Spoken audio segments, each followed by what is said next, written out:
So I'm picking up some old retro sneakers, and this is an Air Max one, and it's called the Air Max Structure. And I only bought this recently, and it came out, I think, as far as I remember, it was 2022.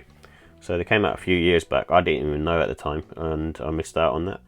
And this is kind of basically a trainer that I saw that was on Instagram, and I saw someone wearing them, and I thought, oh, that looked really cool. And they dressed it up in a way that basically looked really nice on foot. So it has sort of similarities. I can't remember when it was released, but it has similarities to the Air Max 180 as well. So the airbag feels very similar. I think obviously the Air Max 180 had it going all around the outsole, but this one does look very similar. But I can't remember if this one came out first or that this came out after. But it's got a cool looking 90s vibe to it, and a lot of sort of straight lines as well, and sucker for sort of having Nike Air on the back as well.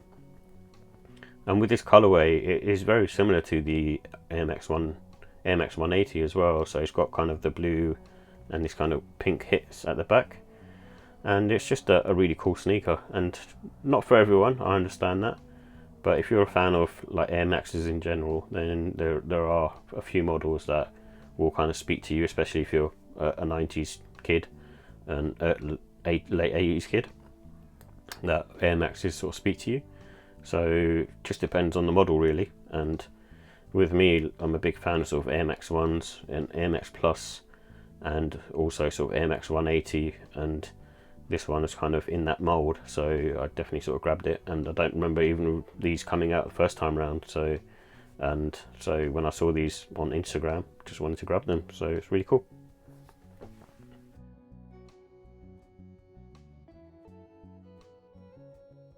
So here's the details of Nike Air Structure Triax 91.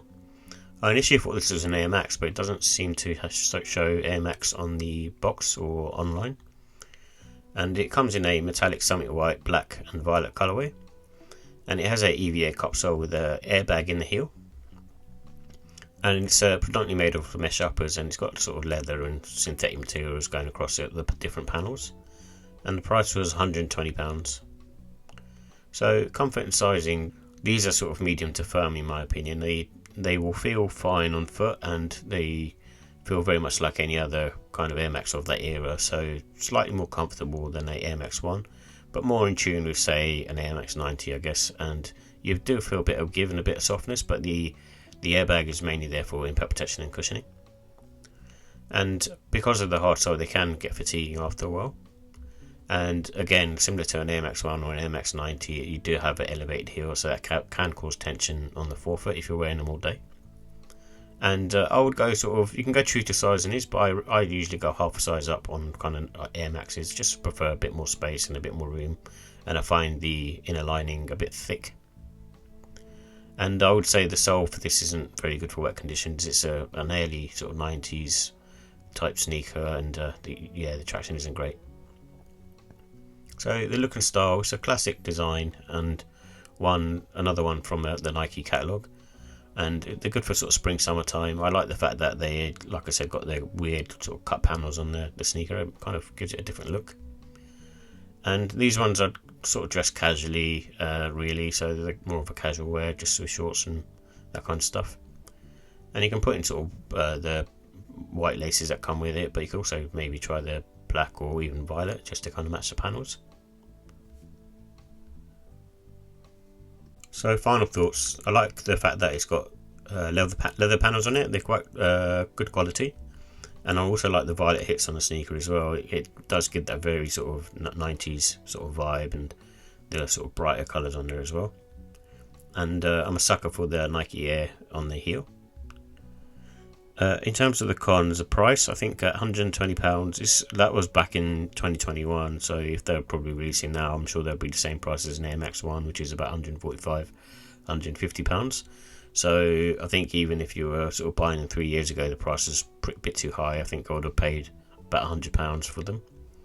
And they do have a divisive look, so they do look, you're going to be on the fence or not, or you're going to like these or not like these.